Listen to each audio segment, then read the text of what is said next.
Dalawang kabaong po ang bumulaga sa mga motorista sa North Luzon Expressway. Nakadiskrasya pa yan ng isang luxury car. Nasa frontline ng balitang yan, si Nina Ompauco.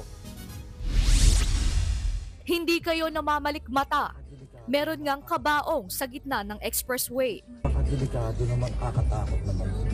Iniiwasan niya ng mga sasakyan sa southbound lane ng NLEX. Bumagal pa nga ang takbo ng mga sasakyan sa bahaging yan ng Pulilan, Bulacan. Base sa investigasyon, nakakarga pala sa bubungan ng isang van ang mga kabaong. Galing silang Pampanga at magde-deliver ng mga ataol sa Marikina. Pero nahulog habang nasa biyahe.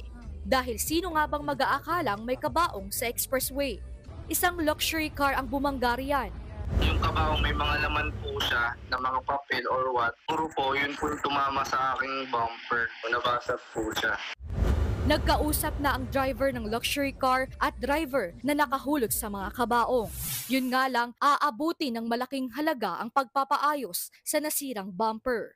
Sabi namin, baka na lang po kayang ibigay. So, pinagbigyan na lang po namin. Agad namang rumisponde ang NLEX para alisin ang mga kabaong. Inisyuhan din nila ng ticket ang nakahulog na driver para sa violation for unsafe load. Yung mga loose cargos din dapat talaga naka-contain sa mga container in such a way na hindi bubuhos o hindi matatapon.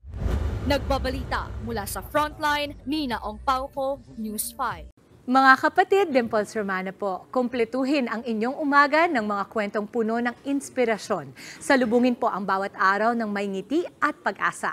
Kaya't mag-subscribe na po at mag-follow na sa aming social media pages ng News 5.